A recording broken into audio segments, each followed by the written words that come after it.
કોડીનારના સિંધાજ ગામે મળેલી કોંગ્રેસની બેઠકમાં ભાજપના પૂર્વ સંસદીય સચિવ અને પૂર્વ ધારાસભ્ય જેઠા સોલંકી જોવા મળ્યા। સ્ટોરી રિપોર્ટ બાય પરાગ સંતાણી, ગીર સોમનાથ। હું પિન્ટુભાઈ બારડ, કોડીનાર તાલુકા કોંગ્રેસ સમિતિના પ્રમુખ। આજે કોડીનાર તાલુકાના સિંધાજ મુકામે સુનિલભાઈ રાઠોડના ઘરે કોડીનાર તાલુકાના પૂર્વ ધારાસભ્ય અને સંસદીય સચિવ જેઠાભાઈ સોલંકી અને કોડીનાર તાલુકા બીજેપીના સિંધાજ ગામના સદસ્ય સુનિલભાઈ રાઠોડ આજે વિધિવત રીતે કોંગ્રેસમાં જોડાણા છે, કોંગ્રેસને સમર્થન આપ્યું છે। આવનારા દિવસોમાં આજે તાલુકા પંચાયત અને જિલ્લા પંચાયતની સ્થાનિક સ્વરાજની જે ચૂંટણી આવી છે એમાં હાલ પૂરતું કોંગ્રેસ પાર્ટીના સમર્થનમાં આવ્યા છે અને આગામી દિવસોમાં વિધિવત રીતે કોંગ્રેસમાં જોડાશે। આ વખતે કોડીનાર તાલુકા પંચાયત 100% અમે કોંગ્રેસ પક્ષની બેસાડશું। કમસે કમ 17 કે 18 સીટ અમે જીતશું એવું હું આ તકે મીડિયાને જણાવું છું।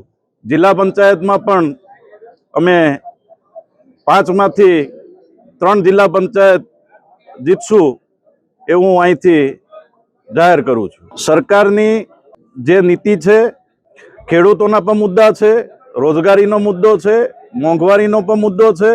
વારંવાર વાયદાઓની આ સરકાર એ પ્રજા હવે ઓળખી ગઈ છે, એટલે પ્રજા આમનો જવાબ આ સ્થાનિક સ્વરાજની ચૂંટણીમાં મત આપી અને સરકારને દેખાડશે। કોડીનાર તાલુકાના સિંધાજ ગામે સુનિલભાઈના ઘરે બેઠક રાખવામાં આવેલી।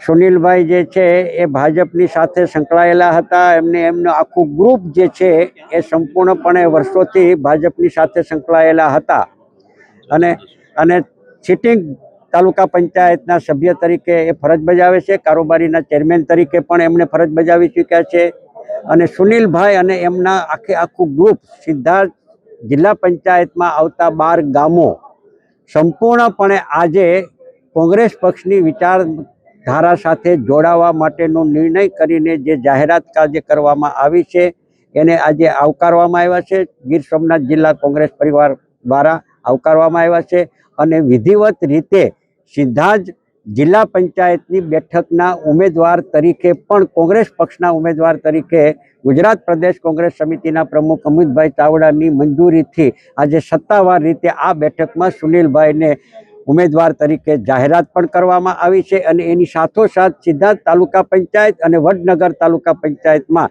જુવાનસિંહભાઈ અને ભાઈ શ્રી મયુરભાઈ આ બંનેને તાલુકા પંચાયતના ઉમેદવાર તરીકે પણ જાહેરાત કરવામાં આવી છે।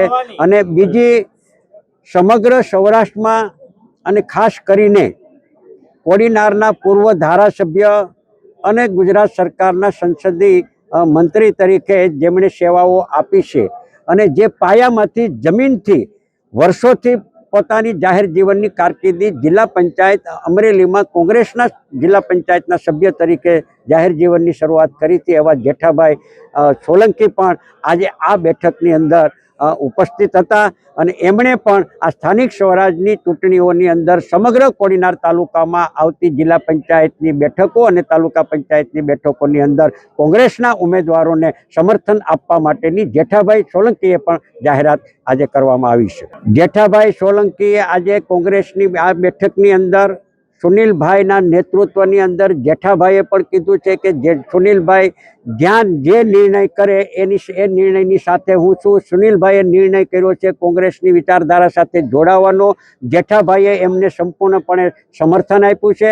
આવનારા દિવસોની અંદર પણ એ રણનીતિ નક્કી કરીને પાર્ટી હાઈકમાન્ડની સાથે નિર્ણય કરીને આવનારા દિવસોમાં વિધિવત રીતે કોંગ્રેસ પક્ષમાં જોડાવા માટેનું જાહેરાત કરવામાં આવશે।